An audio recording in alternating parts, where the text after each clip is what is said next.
Republican and Democratic lawmakers who remain bitterly opposed about expanding gun control measures are banding together to demand that federal agencies comply with existing ones, after reports indicated that a gunman who had 26 people in a church shooting in Texas should have been prevented from buying a firearm.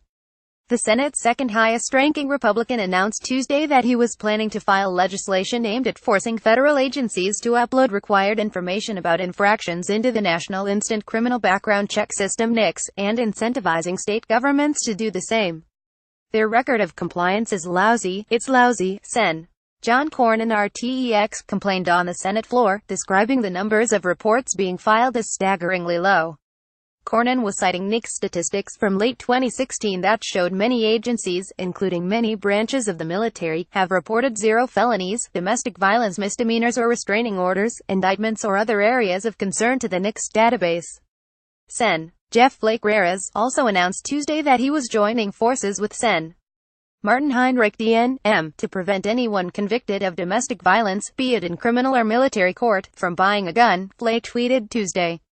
President Trump, who is traveling in Asia this week, has been silent on the proposals. His son, Donald Trump Jr., responded to Flake's effort by ridiculing it Tuesday, tweeting that Flake's bill was incredibly proactive considering that law has been on the books since the mid-90s. But the senator's complaint is that the federal agencies have not been complying with the law and that the military is exploiting a loophole that lets them report domestic assault as indistinct from other assaults, unlike the reporting requirements for state courts. There has only been one instance, just one, of military reporting a charge like this to the database, Flake told reporters Tuesday, referring to domestic violence. His bill with Heinrich would simply clarify and actually force the military to take anything that would have been a domestic violence conviction to the state court and report it as such to the NICS system, Flake said. While it is not clear how many incidents have been omitted from the NICS database, lawmakers were convinced that the Texas gunman could not be an isolated case. This is only one example of repeated and frequent failures to report required convictions, said Sen. Richard Blumenthal Decon. Blumenthal sent a letter to Defense Secretary Jim Mattis on Tuesday requesting an accounting of how the Pentagon turns over such information to the FBI, as well as how the military prosecutes domestic violence cases.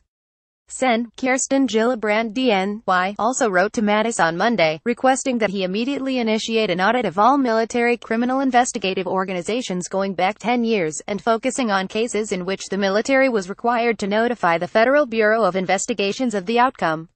Democrats have long argued for expanded background checks but sidelined those demands Tuesday in an effort to focus on improving compliance with current laws. Let's fix the background check system so that, as Republicans tell us over and over and over again, at least we can enforce existing law, Sen. Chris Murphy Decon said on the Senate floor. Murphy has emerged as one of Congress' most vocal advocates for gun control, frequently referencing his home state example of the Sandy Hook school shooting in Newtown, Con.